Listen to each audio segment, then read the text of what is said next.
class. A couple things real quick, just to kind of,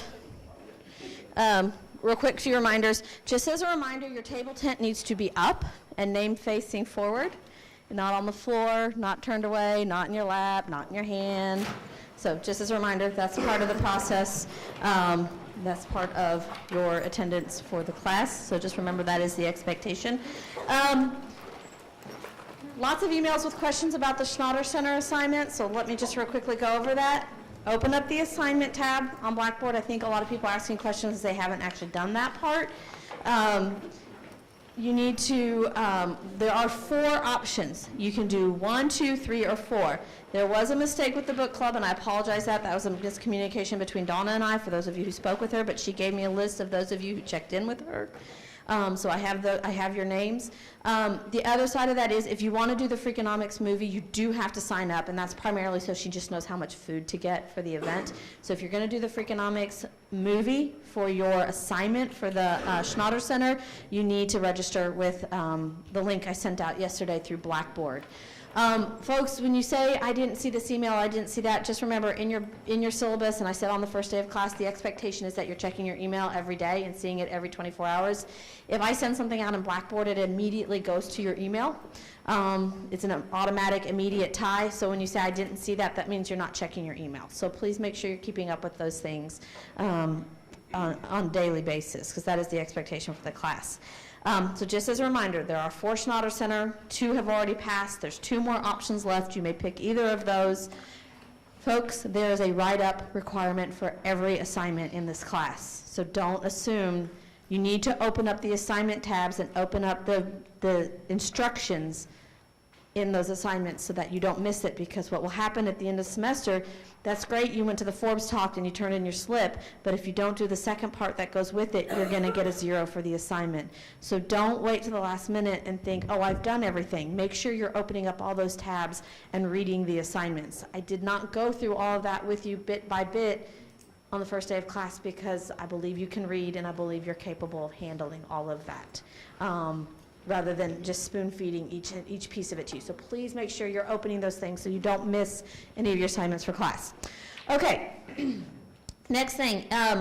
Next week's panel will be our faculty representatives. So some of it's the department chairs, some of it is designees sent by the department chairs.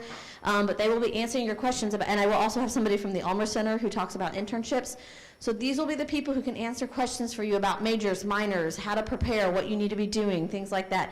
Not necessarily academic advising questions, but major questions about career preparation, things like that. So these are people to ask who are going to give you very honest feedback, give you really great answers. The class is definitely more interesting if you have questions. And if you don't, I will. So it's better if the questions come from you. As a reminder, thank you, Hunter, phones away, off in your pockets, put them away. Put the phones away. That is a requirement for this class. That's been every week we've talked about that. Make sure they're turned off. We don't need to hear sounds while we're in here. They don't need to be in your laps either. They need to be put away. Make sure laptops, all those kind of things are put away, tablets, everything. Phones don't need to be under your table tents as well. That's not, I can see them when you're hiding them there. So. All right, so we are going to get started. These are our panelists today. All of them have sat where you are at one point, and have made it through and can talk about their varied career experiences and what they've done since they've graduated from the University of Louisville. I'm going to ask you guys to use the mic just for recording purposes and things like that. So what I'll have you, and then just so you guys know, I'm wearing 2 hats today. Hi. I'm wearing 2 hats today. So today I actually also am going to be in another classroom presenting about education abroad with the Biz 201 students. So Katie Sires, who is one of our academic advisors, is going to be proctoring or not proctoring, what's the right word? Whatever. She's going to be asked. If you guys don't ask questions, she's got a list of questions. So anyway, so she'll be, the best way for this class to happen is that you guys ask the questions you want them to talk to you about, because otherwise we have a nice list of questions that we will ask. But it's better if you get to ask the questions you actually want to know. It's more, again, it's much more interesting if we answer your questions versus, what I found from what you should know about an MBA graduate kind of thing. So So I will be in Biz 201 doing a presentation. I'll be coming back towards the end of class, and then I will let you guys get started. So why don't we just start with name, what you majored or minored in while you were at the University of Louisville, what year you graduated, and where you are now. My name is Lauren Hansen. I have an undergraduate degree in accounting, graduated in 2010, then did my master's of education in counseling, graduated in 2012, and now I work in athletics for the University of Louisville as an academic counselor, so an assistant director of academic services and tutor coordinator. So I'm the counselor for 3 sports, oversee tutoring for all of our student athletes, so a staff of about 120. And I do other duties as assigned, so ticket lists for our student athletes, help with the front desk, and help with GAs and interns. Hi everyone, I'm Madison Crawford. I graduated in 2014 with a major in marketing and a minor in communication. I currently work at the University of Louisville in the alumni office. My position is Assistant Director of Outreach. So once you graduate, we actually have chapters that are across the country. We have about 37 right now and a couple that are in queue to be started. So anywhere from Miami, Florida to Seattle, Washington, we have groups of alumni that are living, networking, working, hosting events, and I kind of help facilitate those events, plan with them, and then travel to meet with alumni to make sure that they're staying connected and engaged with the university. So that's a lot of fun. I'm also working on my master's right now in higher education administration. Hello everyone, my name is Brock Neal. I work for Yum Brands, so if you eat KFC pizza or Taco Bell, thank you very much. We really appreciate that. I graduated in 2010 with a degree in finance and a minor in international business. And right now what I do for Yum Brands, I'm a senior financial systems administrator, so I'm kind of the middleman between IT and accounting. So I manage the system that we use to report to Wall Street. But yeah, that's just a little bit about me. Also, I was able to get my master's directly afterwards, but I did it at another university. Is that University Blue? Yeah. All right, good. Hi, my name is Ben Donlan. I am a 2012 undergrad. I got my undergrad in actuary math with a finance minor, and then I went on and got my master's in computer science, and then my MBA. I graduated last year. With that, I currently work for Metro United Way full-time. I'm the Director of Financial Management Strategic Business Analytics, which is a mouthful, but that basically I oversee a lot of operations and strategy from a numerical standpoint. And then, in case it's pertinent, I'm a co-founder of an ag tech startup that is kicking around and hopefully surviving.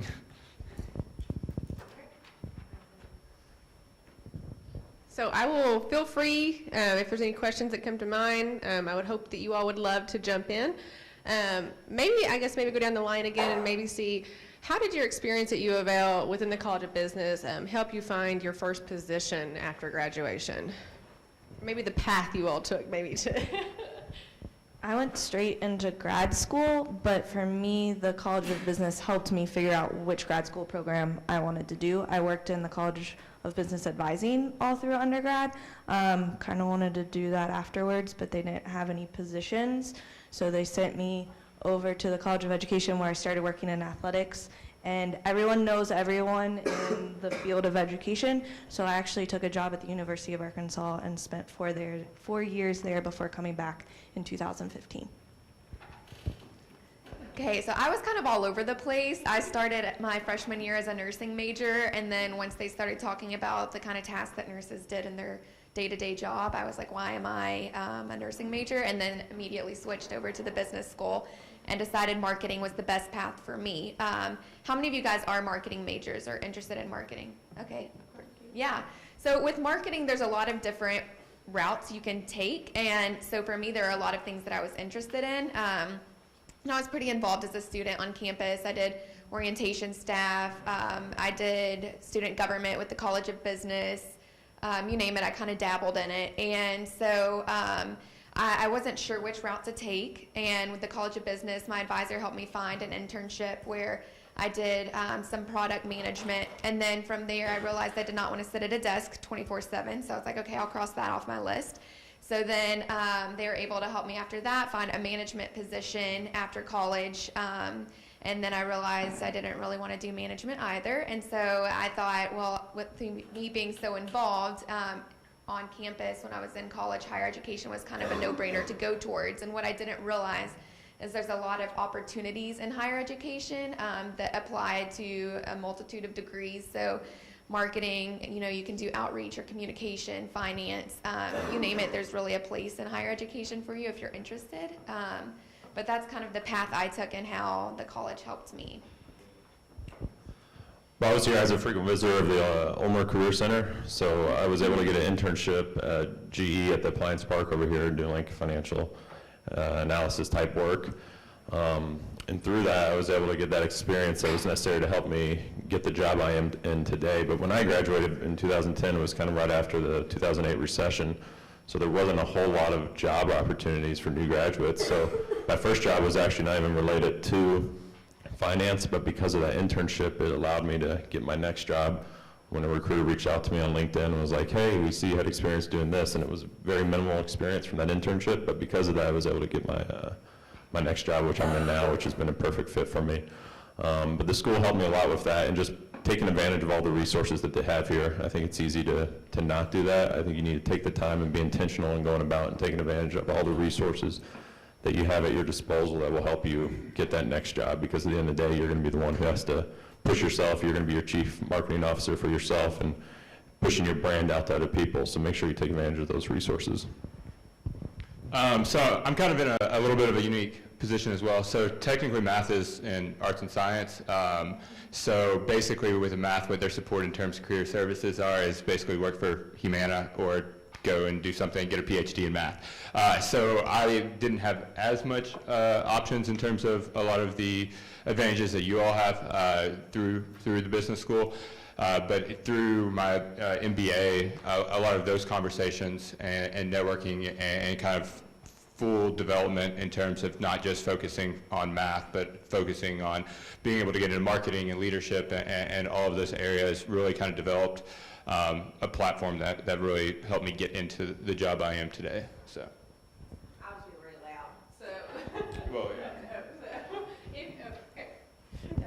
Thank you. If you had, here's another one. If you all had to do it all over again, would there be anything you all would do differently? Look at all those faces. A lot of those pondering faces. So, and we don't have to go down the line. So if anybody wants to, okay, pass. I will start up wherever. I think what I would have done differently if I was in your shoes right now was understand my financial responsibility as a student and avoiding debt as much as possible. With the cost of tuition, even if your in-state tuition here at UL is quite steep, and you think about it semester after semester, year after year, and then if you're major and if you're having issues identifying the major you want, all of a sudden you're a 5-year graduate like I was for undergrad, and there's a lot of debt that you have to pay off later. And luckily my wife and I were able to get all our debt paid off very quickly, but it was a pain in the butt and a huge sacrifice, and I wish I would have done more on the front end in order to avoid that in the back end. Because when you have less of that debt and less of that burden on you, it gives you more opportunity to be flexible with your career and opportunities you want to take. Because if you're having to worry about having a certain income so you can pay this student loan payment, then it can impact so many things. So when you're starting now at this early phase, take advantage of that and understand that, so that when you get to that point, you're not dealing with it later. I would say probably study abroad is probably, and I think that might be a common answer, but I would say definitely study abroad.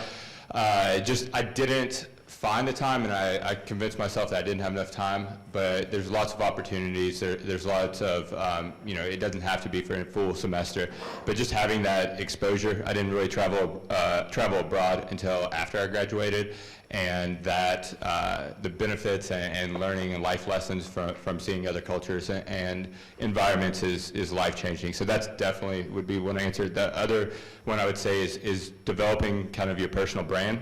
So that's something that the earlier you can develop your personal brand, and what I mean by that is it could be a website, but it could also just be what makes you unique, because you're going to be competing and going into a job market that has a lot of other marketing majors and a lot of other finance majors and a lot of other accounting or whatnot. and making sure that you stand out from one way or another starts, today, it started yesterday. So all your decisions, all the things that you spend your time on, there's really not going to be, well, I guess unless you go work for a video game company, there's probably not going to be anybody that says that you got to this level in this game. But what you did outside and how you made yourself different is really important, and starting as early as you can.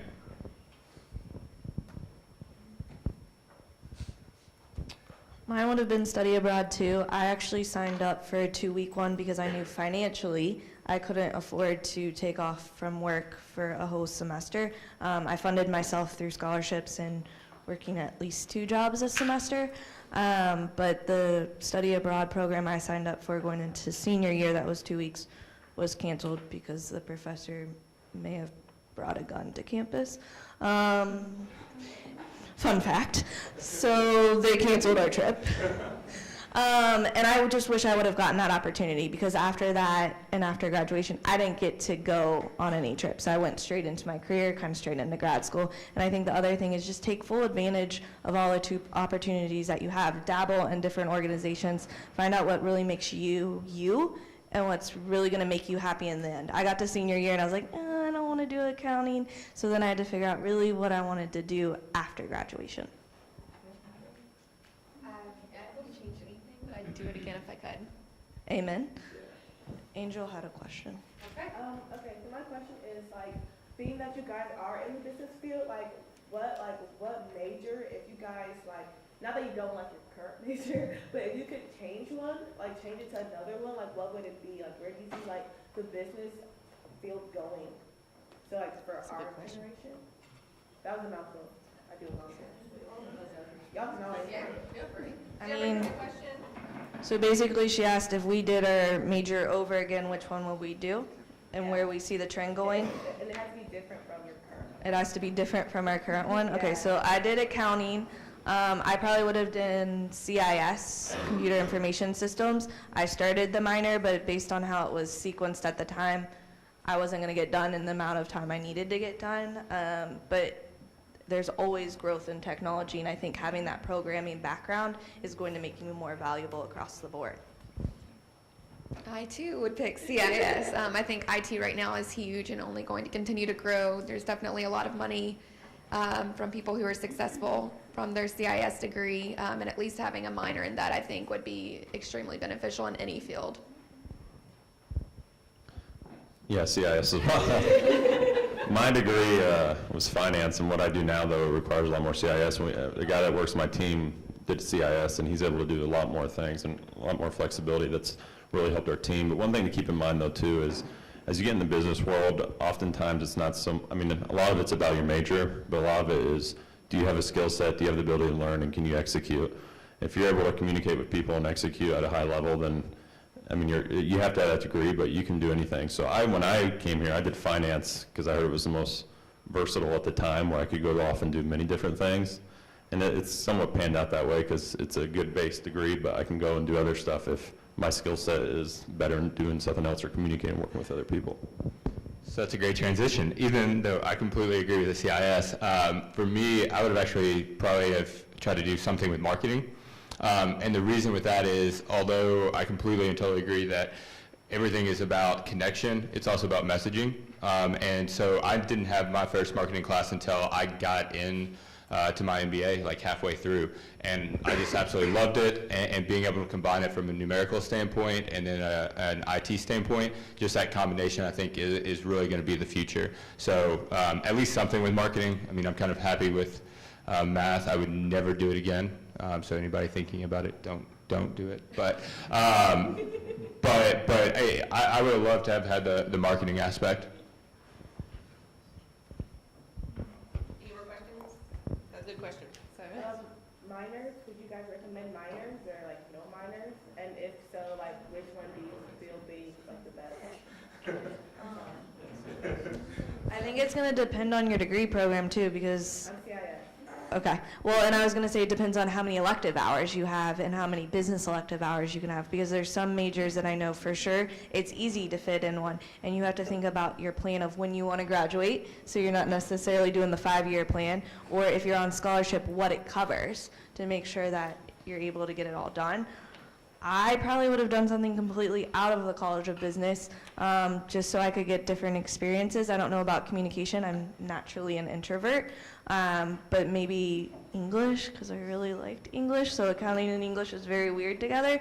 But again, this is your time to explore what different areas you're interested in.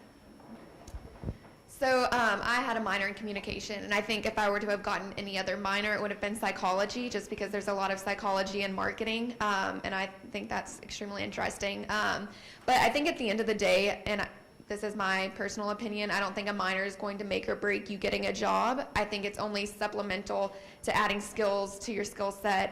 If it's your CIS and you want to improve your communication skills because that's an area that you don't feel like you're getting in your current classes, then that might be something to add. I think it's just an area to diversify what you have.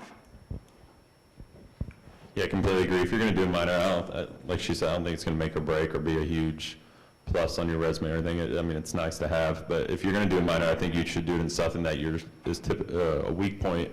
If you're unable to communicate with people, if you're more of an introvert, or if you struggle with computers, maybe do CIS. If you want to do something that is a weakness, maybe then do a minor so you have an opportunity to try to build on that so that you can use that skill set later down the road. Yeah, I mean, I would pretty much say the same thing. The main thing is, do you know kind of what you want to do with your CIS major? Yeah. So I want to be like a public figure, so I don't want to be behind the desk, but at the same time, I know that field needs people who like to communicate and talk. So probably like consulting or something like that. Yeah, because I mean, just to tag on that, I mean, pretty much what they said, but find either something you're weak at, because you're here to learn. So I know a lot of people go towards things that they're really good at, but sometimes you want to use maybe a minor and leverage that to learn. So, take a chance. Minors are easy ways to take chances, and you can take one class and decide you hate it, and at least that helps you in your future career. But definitely something that helps, but definitely not make or break or anything like that. I like this question. Yep. This is a question for Ben, right? Okay. Yes. So you said you're like working in a startup right now. Mm-hmm. So you have like the background with computer science. What business background do you think you compare with your computer science background to like make your startup better?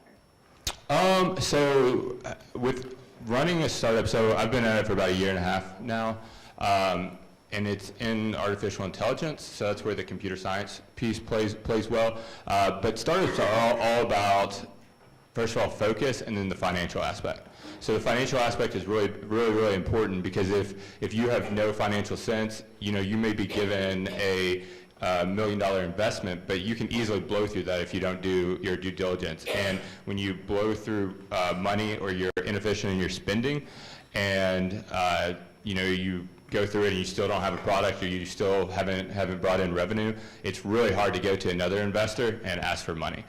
So I would probably say something around finance, but it's not as much about a degree or or the education aspect. It's more about pairing yourself with a partner that complements you, because it's very hard for a solo entrepreneur to do a whole lot. It happens all the time, but it's finding a partner. So I'm really not good at sales. That's just not what I'm good at. So instead of going and doing a sales course or something like that, I just found a co-founder who is really good at sales. But neither of us probably could run the business on our own.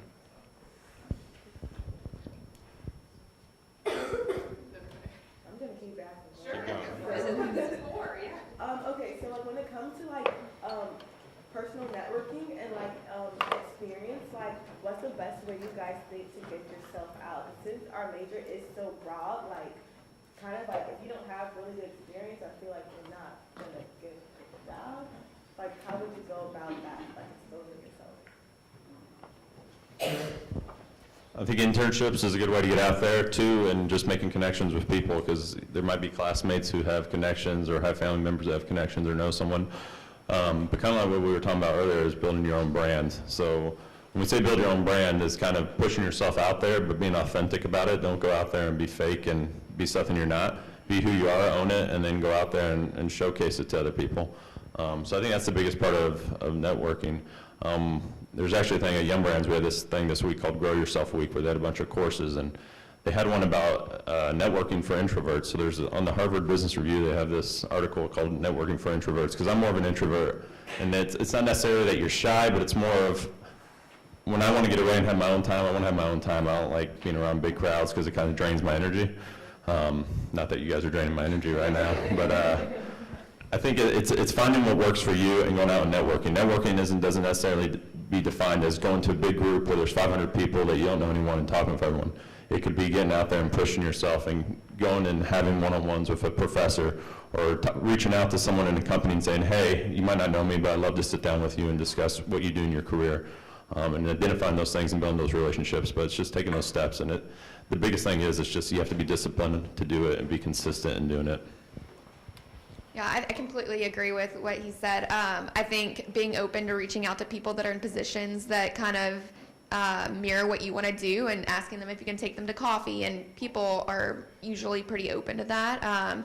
So definitely be willing to do that. I also think that it wasn't the reason I got involved on campus, but looking back now, I didn't realize that it would be a benefit of being involved, that I have all of these network groups, orientation staff, or my sorority, where there's people who are older or the same age as me that are working in different industries, where if I decided tomorrow to switch and go to an advertising agency, I can think of 4 or 5 people off the top of my head that I have connections with that are working in an advertisement agency that I could call up and say, hey, tell me a little bit about it. Do you have any positions available? And start to get my foot in the door.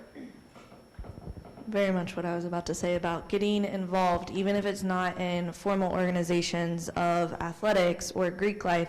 There's so many organizations in business school, having those one-on-one conversations with peers, because there's still people from undergrad that I talk to. I still have sorority sisters that I talk to on a daily basis. Even when I moved to Arkansas, 12 hours away, there was a chapter there that I had alum that I could connect with and know different things. Utilize what you have around you. There's different internships and job fairs that the university does and that the College of Business does. Even if you're an introvert, give yourself that challenge to go up and maybe talk to 5 companies that you're interested in. Who all has a LinkedIn profile here? I know that happens in Business 201. So you'll make one. Don't be afraid to reach out to people and organizations that you're interested in. Do more than that little standard message, like tell them while you're interested in connecting with them. But that gives you a way to start to have those connections as well. And one other thing, I'll just put in a plug for my chapters, because if you decide senior year that you really want to go somewhere outside of Louisville, then definitely look for an alumni chapter, because we have them all over. And I know so many people have found jobs or even places to live because they are looking to move to Tampa. And so they get in the group and say, hey, I'll be there in 6 months, where should I live, and does anybody know of anything in marketing available? And I know that's been a great resource for a lot of people. Okay, well, who's gonna go?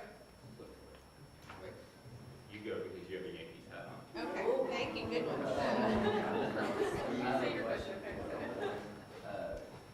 You said you were an accounting major. Did you ever get your CPA license, or if you didn't, why didn't you pursue that? I did not. I could have easily done it. But for me, I still use accounting every day in what I do.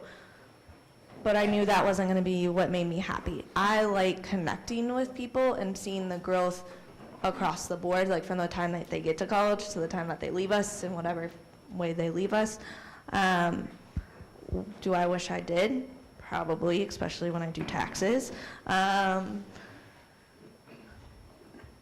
But it just wasn't meant for me at that time, because I knew I wasn't going to practice accounting. I could always go back. Same thing with my PhD. I could go back and do it, but in the field I'm in currently, it would hurt me more than help me. The only reason I would do it for athletic purposes is to teach. When's a good time for us to start looking for internships? Is that kind of like a hard thing to get into? Is it No. competitive? And you could do it as like a freshman or something? Well, at least start looking at what you're interested in, because normally people do it junior, senior year, so that way you at least have business breadth under your belt. But it doesn't hurt to start looking at what you're interested in, because if you're going to commit to an internship, might as well be something you're semi-interested in. But if you start one, make sure you finish it so you don't burn bridges. Yeah, and don't let just the label internship, I guess, create a barrier. So, I mean, you can start now. You could have started yesterday. I mean, in any kind of like a shadow. I think maybe Madison, did you try something and decide you didn't like it, right? Yeah, so like internships and part-time jobs and like service and shadowing are the best way to actually figure out if you want to do what you think you want to do. And so don't let, just because it's not an internship that comes from the Career Center or something like that, make you not apply or shadow or reach out to people. So that kind of works with the networking that we had talked about earlier. But they're great ways to figure out if you want to do what you actually want to do.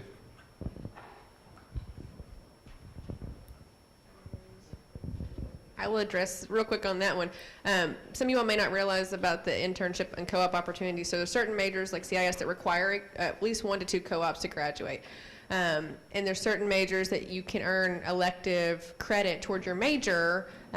For marketing, for example, you have to have Marketing 301 completed first before you can earn internship credit. However, doing a co-op or internship prior to being able to earn credit is not a bad thing, because you might see, I don't want to do this, but I can do this with another company and still earn credit in this area to count it toward my major. The Ulmer Career Center also has what's called a mentoring program set up. So students that are looking for a specific career field, you can go to them and say, do you have a mentor available you can connect me with? And it's pretty much up to you. They give you a contact and say, reach out to the student. So they give you the tools to do it. But for example, my husband, he was a finance grad here and earned his MBA. And he is a mentor for certain students who are thinking about pursuing the CFA, because that's another big certification after undergrad. And he was reached out to recently by a couple of students and asked if he would mind being a mentor for them. And sometimes mentoring is just meeting once a month for lunch or for coffee. And then you can see, do I really want to pursue this area, or is this another avenue instead? Do I want to switch to accounting and do the CPA instead? So there is a lot of opportunities that people, that's when they say do this now and encourage to take advantage of these opportunities, that's what they're really trying to push you all and encourage you all to do. So, okay, another question. What was your dream job whenever you were a freshman, or I guess whenever you entered the business school? What was your dream job, and are you still on that path, or are you on something completely different? That's a good question. So, did y'all hear that? What was the dream job when you first started out in undergrad? And did you earn that dream job, or did it take you down a different path? Correct? Okay. So, I wanted to be the partner of one of the big 4 accounting firms. Clearly not doing that. I'm in higher education working with students all day. But for me, this is my dream job now. And I'm happy now doing this. I don't think I would be happy spending 70, 80 hours a week during busy season in an accounting firm. I have no idea. Well, once my dream died of being a professional athlete, I might have been a sophomore in college when that happened. But no, I think my dream job would have been, when I started as a freshman, I was going to do electrical engineering, so I wanted to be like an engineer that did programming and created robots and all that stuff, and then I didn't realize I was smart enough to do that. So it all kind of changed, but I just wanted to do something that would provide a good income for my family, and I could be happy doing it and something I would enjoy doing it. Luckily, I found that now, and I think it's not so much you start with the goal of what's my dream job, I'm going to go get it, but what can I do to prepare myself so that when that dream job appears, I'm ready for it. So I think that's kind of the approach I ended up taking once I realized that's what I needed to do. That's a good answer. I want to say same as well, but I would say probably my dream job when I first started into the business was probably to be a CFO for a Fortune 500 company, which is kind of generic. But I would say that, I still can. I think that you can still always, no matter where you are in life, you can always get to where you want to go if it's still a goal. That would still obviously be great end result. But I think I've enjoyed the process a lot more, and not focusing on where I want to be when I'm 60 years old, but where I want to be today and tomorrow. So. And I think sometimes it's not so much like figuring out what your dream job is, but what it should be. And for me, where I was all over the place, and my interests, I have a very long list of them, and I could do numerous things that I think would make me happy. But for me, what helped was kind of narrowing down, okay, what do I not want to do and what characteristics do I want in a job? And that kind of helped lead me down the path where I am now. It may not be a dream job as much as it is where do you fit in best with that particular company at that particular time. Because for me, where I was previously, I was doing the exact same thing, but I wasn't happy. Part of it was who I was under management-wise, but part of it was the responsibilities with the time I was given too. So it's all about atmosphere and culture too. You had a question. Okay. Okay, what was your question? How did you all decide whether or not to do a gap year between undergrad and graduate? How do you decide if you're going to have a gap year between undergrad and graduate school? For me, I knew I wasn't going to go back if I didn't continue. I had just really bad senior year. So for me, if I didn't go ahead and do it, I wasn't sure I was going to go back and finish my education. I'm the only one in my family that has an undergraduate degree. I did not immediately, just because I knew that the positions I was looking at and that I was interested in didn't require a graduate degree. So for me, it didn't make sense to extend my time and pay the money unless I knew it was going to help further my career. So I'm taking master's classes now. The university is helping to pay for that, which is nice. So I think it kind of depends what your end goal is and the reasoning. I wouldn't just continue and do graduate school just to do it. I think you have to kind of figure out the why. Yeah, for me, I graduated in May and was into my MBA in August, and a lot of my motivation was, one, I didn't trust that I could go back and actually get it if I started. But once I was in it, I kind of wish I had more work experience that could be more applicable to the things I was learning. But a lot of it was just the motivation of, you know what, I'm in this mode, I'm going to get it now, and let's get it done and move forward. So that was kind of why I chose to do that. But I could see pros and cons on both approaches. Yeah, I had a continuation degree, so it kind of continued right after I graduated from undergrad. But if I didn't do that and I went straight into my MBA, I'm not sure if I would have. I think I would have at least probably waited a year. But I don't think that it's all about the person. So I don't think it's a rule. Yeah, it's figuring out like what you need when you need it and go from there.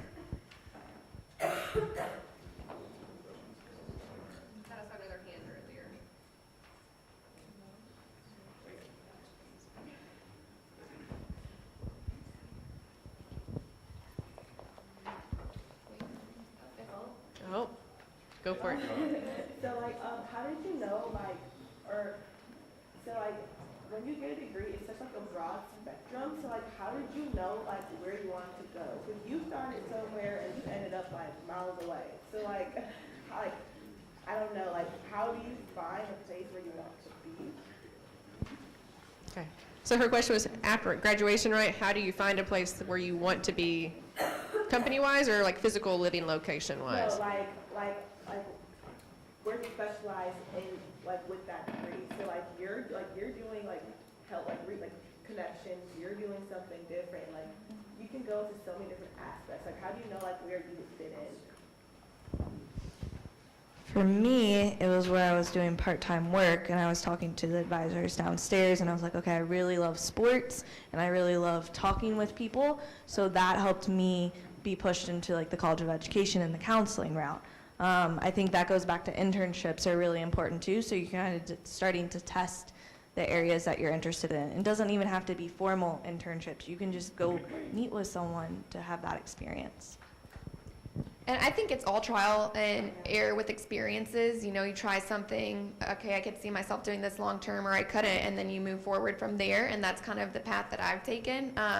And the nice thing is, once you have a job that you like, that doesn't mean that you have to be committed to that job forever. I can say that I've been in my position for about 2 years now, and there's a great possibility that I could be moving within the year to somewhere random in the United States, and I'm okay with that, knowing that there's other higher education institutions, all over. So you don't have to be settled once you're in a job. There's always opportunities to try new things. Yeah, as I was kind of mentioning earlier, when I first graduated, I got a job at a place basically doing a contract management, which has nothing really to do with a finance degree. And it was mostly because they need someone that spoke Spanish, and I speak Spanish, and they need someone to travel to Puerto Rico. So that was a big selling point to me. I was like, "Fine, I'll travel to Puerto Rico." And so it was a good experience, but it was a job that was available at the time. And it wasn't exactly what I wanted to do or where I would see myself going, but it was an opportunity to build network. It was an opportunity to learn how to function in the business world, learn etiquette, how to interact with a boss and other coworkers. So it's kind of where you want to go. And that first year, you might be figuring out some of that stuff, but you can take advantage of those experiences and learn necessary skills that will benefit you later. But then what I've always said, and a friend of mine, we always talk about it, so you guys think about sports fans, you always hear about free agency, right? So I always consider myself a free agent. I'm always open to a trade. If there's another company or another opportunity that's going to be what I want and it's going to advance my career, then I'm a free agent. I'm going to take it. I'm not locked down to staying with one team or one company. But currently where I'm at, I like it and they treat me well and it gives me an opportunity to do that. So right now, you know, over time you can eventually get to where you want to be. But I say find something that's going to work for you and take advantage of it. And then when you are ready to move on, you can move on. And the nice thing is on LinkedIn, there's actually a button where you can put that you're open to opportunities. So other employers can look at you and send you messages, but your employer doesn't see that you're like actively looking. Back. What?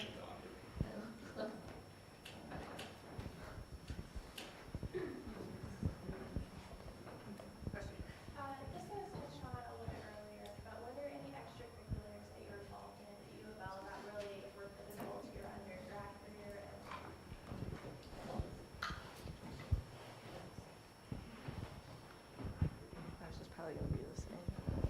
For me, it was Greek life, because I still have those connections.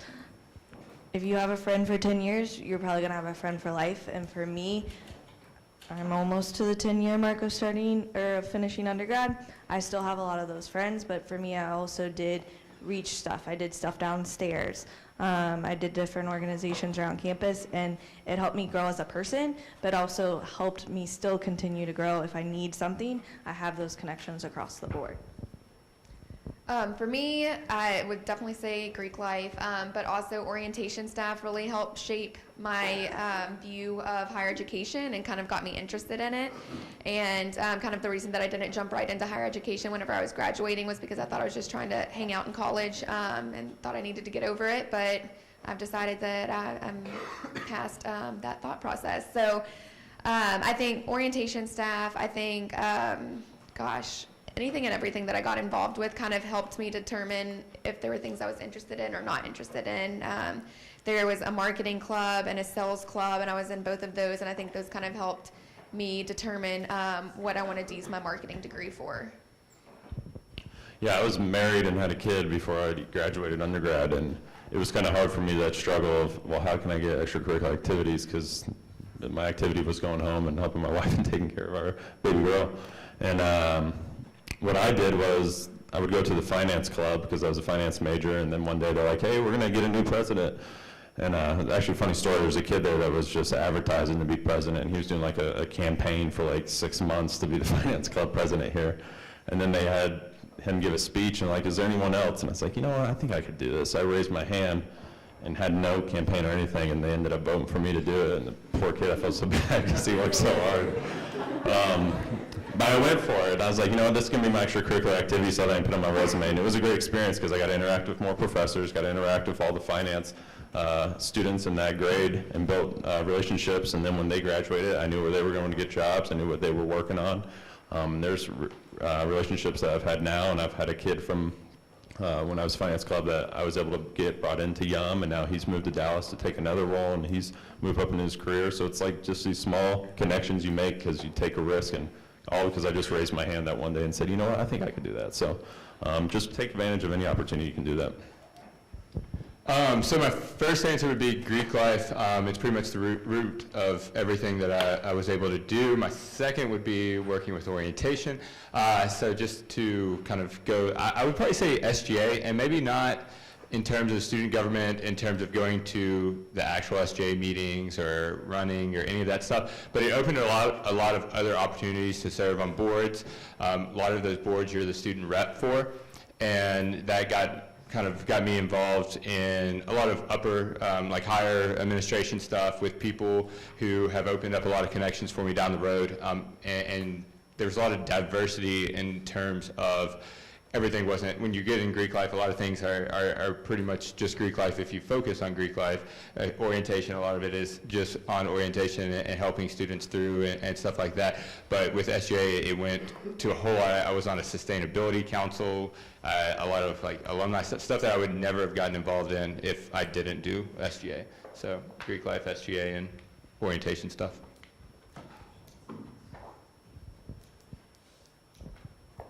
What's the biggest lesson you learned fresh?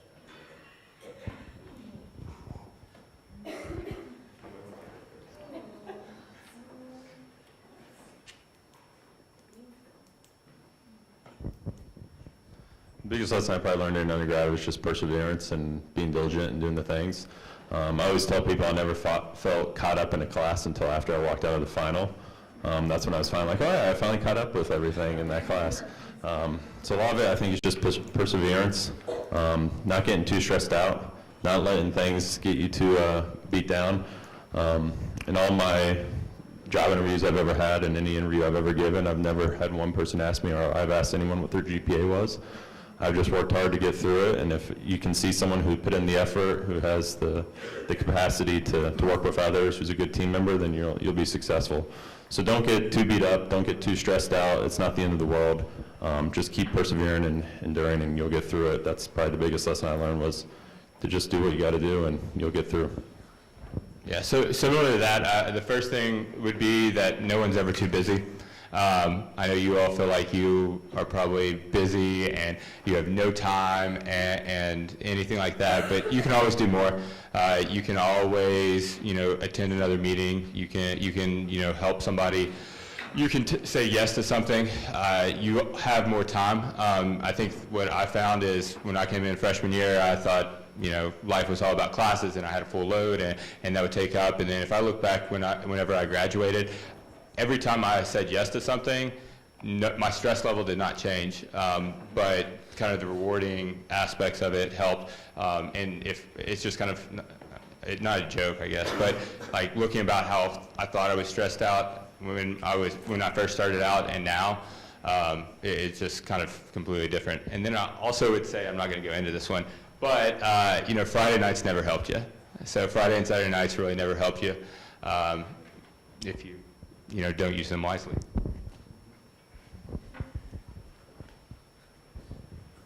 I would say believe in yourself though too, but also have fun, but not too much fun, if that's what you're alluding to. Take full advantage of the time that you have in undergrad. We were all standing up here before it started and we were like, we wish we had you guys talking about the tests you have coming up and if someone likes you. I miss those days. I'd rather be dealing with that than, okay, at my house paying for that stuff or figuring out who's going to go walk the dog in between things today. So just enjoy your experiences in college. You can say no if you feel too overwhelmed, but don't say no because you're scared. For those of you who entered the workforce after you initially graduated and then continued your education, what advice would you give to a more non-traditional returning student who already has a 50-hour-a-week job and is working and is doing 13 to 15 hours of class for their first degree? What advice, if any, can you give to somebody like that with regards to the inability to, or the unavailability to join, due to different organizations and different clubs, and concerns about internship and how that would potentially interfere with current employment? Well, I think everybody's story is going to be different, and it's okay. And I think that the fact that you just listed all of that and you're able to balance it, that's going to be something that when you're going into an interview, that's going to impress a lot of people, that you're able to balance all of that, because I can't think of a lot of people who could manage all of that. So I think don't be hard on yourself because you can't fit in X, Y, and Z. I think focus on your strengths, which it sounds like you have a lot. And then if there are times even if you can't do a traditional internship, reach out to a company that you're interested in and ask if you can shadow a couple days a week and tell them when you're available, or just finding the best use of your time. I think prioritizing and having an agenda with a strict schedule is probably going to help. But at the end of the day, I think it's figuring out what's best for you. David, let me ask you a question. At your current job, is that something you potentially want to stay at and move up into a different position? No, but I'm happy enough with it that, and they're willing to work with me well enough while I'm in school that I'm definitely making plans to stay there through at least my initial college 4 years. Well, I think that's where, an internship for you is probably not necessary because you have experience there, and maybe take advantage of that opportunity there to build those skills that you'd get in an internship. I mean, I think you already have a lot of life skills that you could probably apply. So I wouldn't be too worried about it. I mean, if you're able to get part of an organization here, that's a plus, but I think there's a time and a season for that. And I think the time that you're at is, it's a different season for you. So take advantage for that and not worry about, well, I can't do all this, because I think you have other advantages that you can take advantage that a lot of the other people in this classroom don't. So I think you just keep through it, because we've seen a lot of people at Yum who went back to school and got degrees. We have a lot of people like that worked as a GM at a KFC just managing the restaurant, but over time they went to school, and now they're like senior directors managing operations at our business, and people appreciate that because they had that work experience and then they got the degree to help them continue to move up. So take advantage whatever way you can, but I think you're on the right track. Yeah, I definitely agree that you're on the right track, and just for anyone, if you feel like you can't commit, so that's kind of like one thing, is if an hour, joining an organization where you have to spend an hour every single week, and plus, I would probably go towards more networking opportunities because they're a little bit more sporadic and they can kind of fit your schedule, and being able to reach out to people that way. The one-on-one coffee stuff that he had talked about earlier, I think is a good idea. So just trying to find and making sure you're valuing your time, because you don't have a whole lot of it. So just making sure you're taking advantage of opportunities as they come. If you're really worried about having a commitment that is more long-term, but if you can, I would try one and just see. So find something you're passionate about on campus. If it's talking about getting a campus or joining a campus organization, find one, see it out. It's a test. If it's not bringing benefit or you don't have time to commit, then make a shift. But there's very few things in college that it's kind of a true commitment, in which you can't. A lot of things are annual based.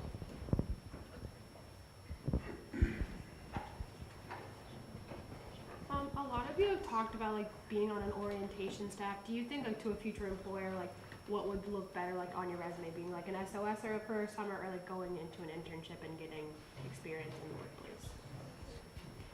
So that was actually a really big dilemma for me before my senior year. I was unsure if I should do an internship that dealt with business or if I should do SOS my second year. And it was a very hard decision to make because I loved my orientation experience, but I didn't at that time have any idea of the opportunities that higher education offered. So I did end up doing my marketing internship at a company. And I think it just depends on what you're applying to and how you apply the skills that you have.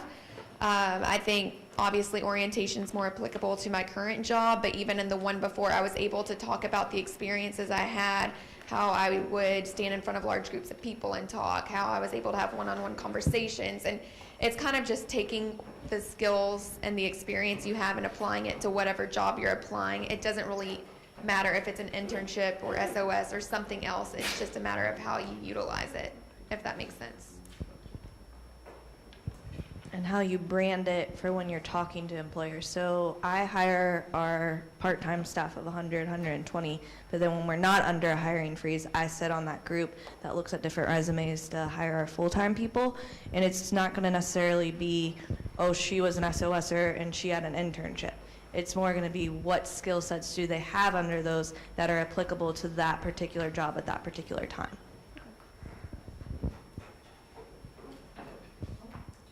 To go kind of back what you said earlier, for summer months, would you rather recommend going to internship or study abroad? I heard the question, internship versus study abroad.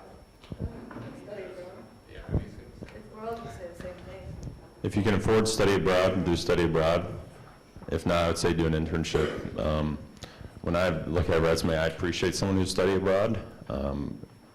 If it adds value to what we're wanting them to do, but an internship, I think, adds a lot more experience and value to real work-life experience. I think the study abroad is more for building you up as a person and making you the person you need to be for jobs. I don't know. If you can afford it, I think it's a great opportunity to go do it, but do both. Yeah, I would find an internship that is abroad, is what I would do. That's pretty simple.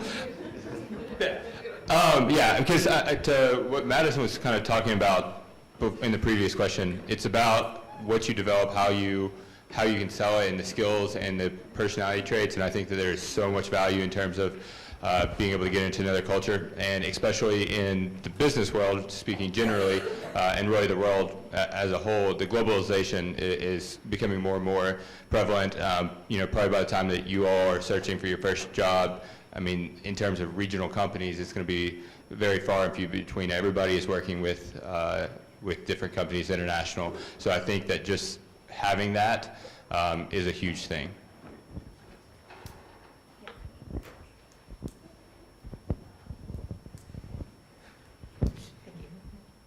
Okay, so looking back in undergrad, and maybe even if you did the graduate focus, were there any classes that you took that stood out that were the most useful in your undergrad, or maybe the most enjoyable, the most fun?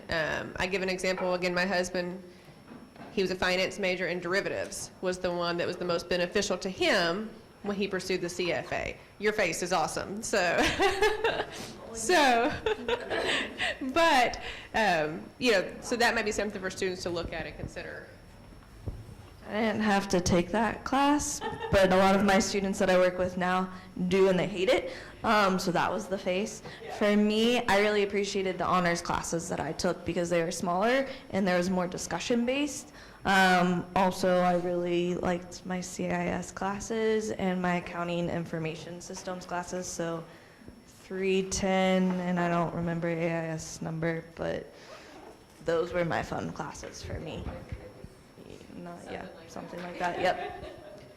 So I really enjoyed my classes that kind of got me thinking outside of the box. I had an entrepreneurship class where we had to write ideas down for different inventions, and that was something totally new for me. So I really enjoyed that. I had several honors seminars that I really enjoyed. One was on TED Talks, and so we watched TED Talks and kind of dissected them, and that was great. And then I had a small business counseling course where I had assigned a small business, and I would help them improve all assets and facets of the business, and that was also kind of an interesting way to take my degree and really put it big picture. So I think just finding classes that you're interested in that aren't just classes that people say, oh, this is easy, take that as an easy A. Because what I found were if I wasn't picking out that class, the classes that people encouraged me to take because they were easy ended up being classes that I dreaded more than any of my classes. The classes I probably enjoyed are... Did it work? I can talk if not. But the class that I probably enjoyed the most was there's a personal finance one that we had to take here at the business school that I think was very helpful because understanding investments, how to save money, and how to... There we go. And how to utilize that. So that's probably something I've utilized the most, which has helped me to get out of debt and do all the other things that hopefully can make me truly wealthy rather than someone who makes money but then spends it all. The other ones that I found very beneficial that I enjoyed were I think CIS 100 and 300, the Excel classes, because I use those a ton in my job, understand Excel and doing all that stuff, and I think you do that with a lot of careers. Now, the stuff I wish I would have paid attention more to would probably be like my international finance class, because Yum Brands, we do a lot with international and FX rates and translations and all that stuff, so I wish I would have paid more attention to that stuff. But those were the classes, the personal finance and Excel ones, that I probably utilized the most in my career, whereas all the other classes have given me a core foundation that have helped me in my career, but I've built upon. Yeah, so two kind of come to mind for very different reasons. So one of the most beneficial classes that I probably ever took was cellular molecular biology. I kind of my entire life had been told that I was going to be a doctor and that I should be a doctor. And 329, if you have to take that, wakes you up to make you have the decision whether you should or you shouldn't be. So it was very clear that I was doing this for other people, not myself. So that kind of was a big life changer. And then the other one would probably be, other than CIS, all CIS classes are important, but it would be Honors World Religion. That class, a lot of it was a professor, I will say that, but it was a class that I took as kind of just, hey, I need a CD class, which, and just understanding all the things that are different, how the world is a lot bigger, just that entire class just opened my mind up to a lot more things than just numbers. Who is that professor? Are you scheduling right now? His name was Dr. Hunter, but he was, I don't know, he was real unique. He was like a preacher, like a Southern Baptist preacher, and he had taught for 20 or 25 years. It was a great combination. He was awesome. I had the same class with a different teacher. That was awesome. Who was your professor? Fuller, I think he's still teaching.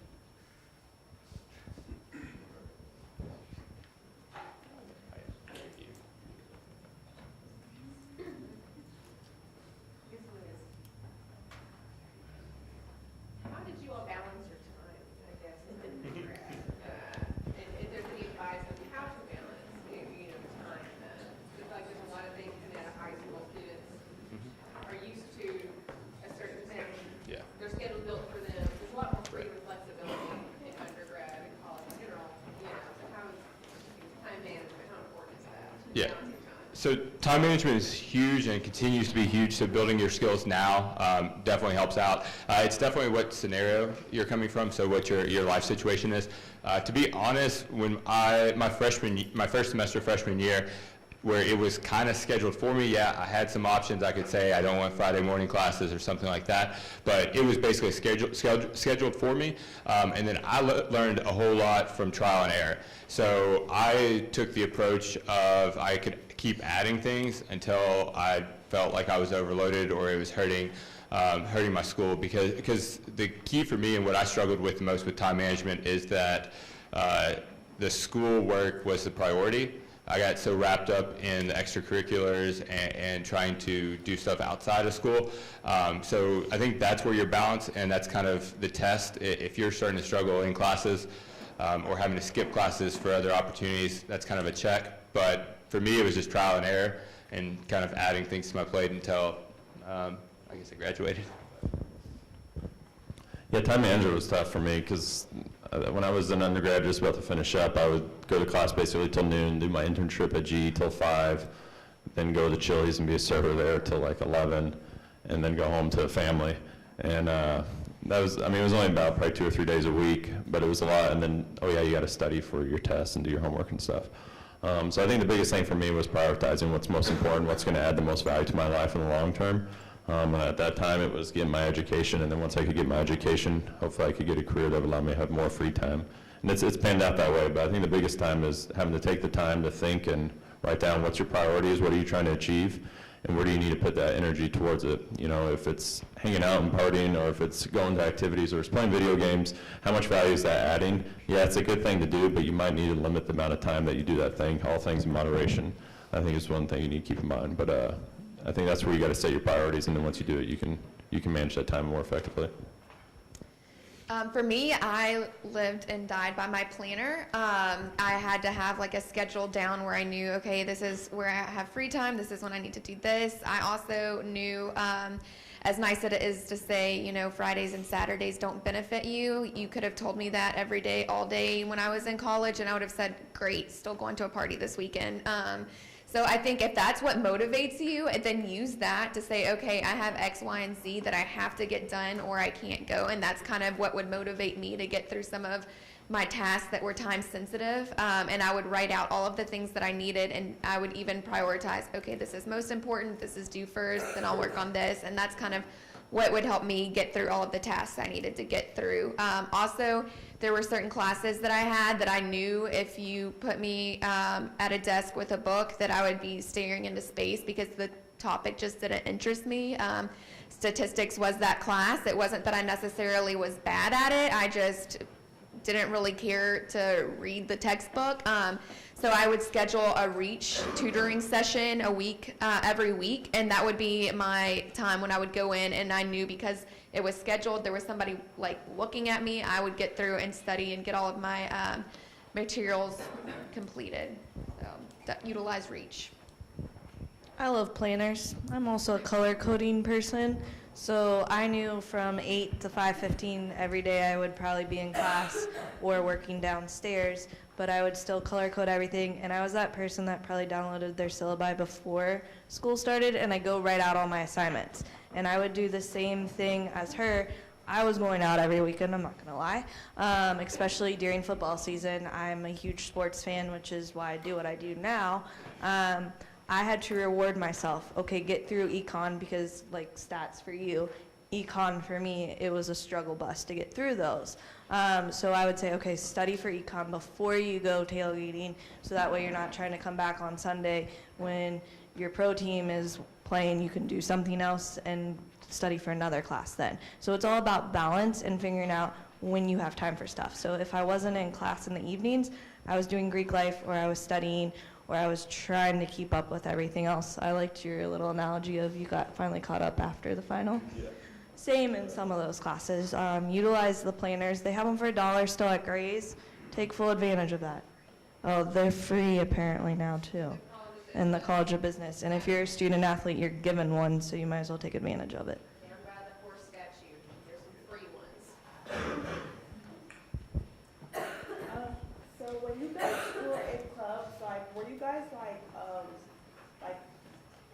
don't know how to word it, like very active in your clubs? Like, did you can join in clubs and just having a club, like, and, like actually like being a part of it? So like, were you guys like presidents or vice presidents or secretaries, any of that stuff? So you kind of like was forced to actually know what's going on? Yeah. I pretty much didn't do anything that I didn't want to have a significant role in. It's not necessarily, so I don't think it's as important to be like president or vice president. I would try to be president of something because I think leadership experience is something that once you get into the real world, it sometimes can be hard to do. So I would take advantage of that. But I personally just made a decision early on that I wasn't going to be in anything unless my 100% wasn't into it. So, but it's finding things that you're good at in that club. So if you can't really be president of everything. So, but you know, even like one of my favorite positions was like t-shirt chair or something, and I had a great time doing it. Now, you may not see that as kind of a leadership thing, but I know how to make t-shirts now, which hasn't paid off at all. But it was cool. Yeah, not yet. Yeah, but you don't have to be president or vice president of everything, but I would recommend trying to get something that from maybe your freshman year to senior year or sophomore year or whatnot, that you're passionate and you're kind of all into. But personally, I just didn't do anything that I wasn't all in. Yeah, I agree 100% with that. I mean, you can go and figure out which clubs you like, but then once you get in, I think you go all in and try to get a leadership role within it. And get out of your comfort zone. I think it's too easy to just sit back and watch and be like, hey, they got free pizza at the finance club, so I'm going to go chill and hang out. But get out of your comfort zone and try to do something to get in a leadership position, because that's what's going to help you if you do something that's uncomfortable, that makes you grow and develop. Because when you're complacent and comfortable, growth is stagnant. So I would focus on doing that. I completely agree with everything that's been said. I think it's quality over quantity. So even though I was involved in a lot, I made sure that I could focus on the activities that I was involved in, because at the end of the day, I've never been asked about an organization that I was just a member in, and I'm sure there were a couple, but I can't even think of them off the top of my head now. Your experiences that you talk about after graduation are going to be the ones that you actually had input or leadership in. So I think definitely finding ones that you can have a leadership position in, it's going to be more beneficial. And even if you can't be a leadership have a leadership position, be on a committee or something. Because it's really awkward when you go to a job interview and the person interviewing you says, oh, I see that you were a member of this. What did you do? And you're like, oh, I'm a member. It's better to be quality versus quantity versus a member of everything. So I was never a president of anything, but I was policy and standards board chair and website developer for the whole time I was in my sorority. For me, that was helpful because I could talk about following policies and having to look up different procedures. So find what your niche is and go with that. I think so, yeah. So, one more question. I guess looking back at yourself, what would you tell yourself either going into college or when you're graduating, going to the job field, like any piece of advice you would give yourself? Enjoy your time in undergrad. It will go by very quickly. You thought high school went by fast. Undergrad goes by even quicker. Yeah, enjoy it and don't sweat the small stuff. I think I did that way too often in college. Just know that even if you get a worse grade than what you anticipated, or somebody doesn't like you anymore, it's going to be okay. And 10 years from now or 5 years from now, you're going to look back and laugh. Really agree. Chill, have fun, work hard. Everything will work out as long as you put forth the effort, and you'll be successful. Yeah, have fun, enjoy it while it lasts, and maybe take advantage. Do something outside your comfort zone, once a week, once a month. Give them a round of applause. Thank you all for taking time out of your day. Okay, thank you all. You're wonderful. Quick little announcement. Don't forget to check your syllabus for any upcoming assignments that may be due. I'm not informed on that information right now. And then also for advising appointments that are coming up, you may have received an email about a campaign to schedule an undergraduate advising appointment. Make sure if you're honors, you're scheduling your appointment with your honors advisor, and if you need an appointment with our office downstairs, make sure you have those scheduled. You should have received an email where you can actually pick your date later in the semester, so make sure you do that because appointments will be filling up really fast. And there's only so many of you all as students and a limited number of appointments. So make sure you go and make your appointment. I think that's pretty much. And if you have Alcohol EDU and Haven, you haven't started those two, make sure you have started those. Wow. Oh, I have a question. Oh my goodness. Can I see what the questions were? So I don't know what.